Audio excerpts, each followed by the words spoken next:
Good, thanks. Oh, that was a tough one yesterday.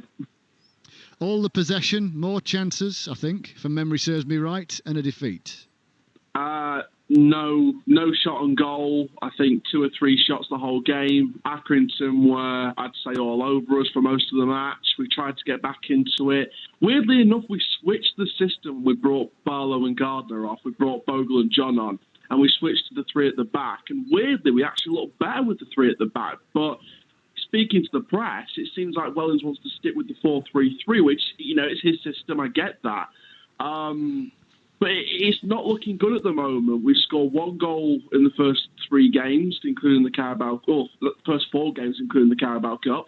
1 goal all season, conceding 5 goals.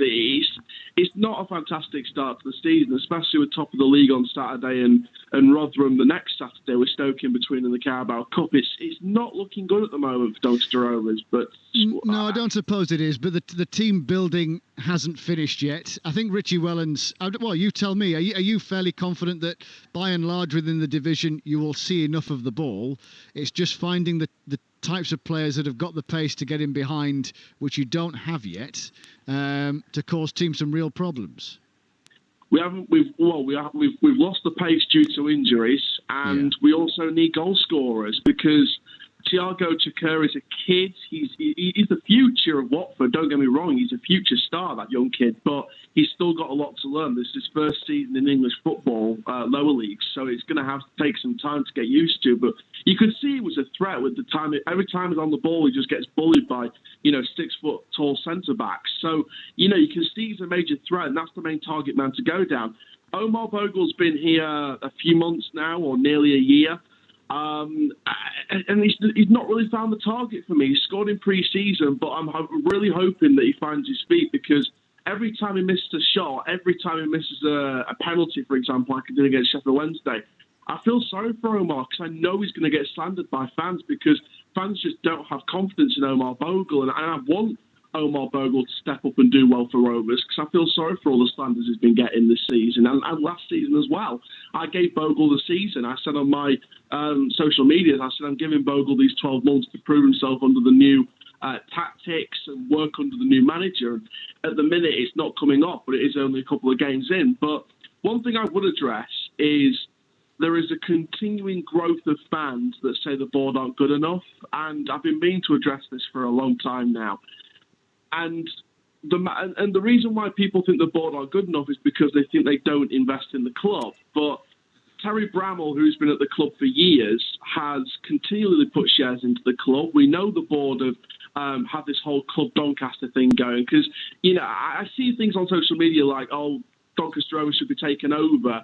I say, well, first of all, one, who by, because it's very, very rare to find a billionaire or a multimillionaire who has that kind of interest in a lower league club. And 2, you can't take over the club because you've got the whole Club Doncaster. So it's like Doncaster Rovers is the cog in the machine known as Club Doncaster, where you've got the Dons, the Bells and Rovers. So if someone takes over, they're going to take over the whole thing, unless the current board decides to separate them at some point in the future, and then it's easy to pick off each team one by one. So it's a weird one for me, but all I'd say to the fans is just let this rebuild take place. If we are relegated this season, and it's a big call, but at the minute with the form we're on, we don't know where the next win's going to come from. If we are relegated this season, and there's no more signings this summer, and there's no investment in January, then I'll start to question what happens at the club, because Wellens is basically begging in front of the press for signings. Fans have been crying out for new signings to deal with the injuries, to deal with the debt. They've been saying for the board to put the funds in. Wellens has been saying for the board to put the funds in, having that whole recruitment meeting in the last week or two. So if the board haven't put the funds in and we don't get any signings through the door either the rest of this summer or January or both, I will start to worry about where we're going, because I do think the problem, though, is the problem in terms of perception is that it would appear that the first priority, and it's not the worst priority in the world, is that it's more about sustainability first than perhaps boom time signings. You get into the playoffs, you go into the championship, the outlay for transfers would be enormous. It's not sustainable, and you come back down again.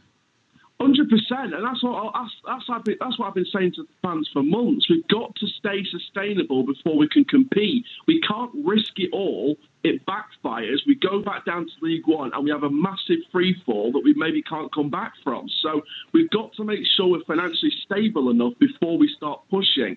I think the fans' worry is some fans seem to think we are financially sustainable, and the board don't want us to be ambitious. So there's a bit of a division amongst the fan base in that retrospect. But I worry for Wellens and the players, because I think every time we lose, the fan division between board in and board out is going to get worse, and that's what makes me worried as a fan, because I'm like, well, I understand fans want success, but we've got to make sure we don't shoot ourselves in the foot before. So it's a bit of a division in the fan base at the moment, but hopefully we'll get points on the board as soon as possible to kind of slow down the division and try and get everyone back on side.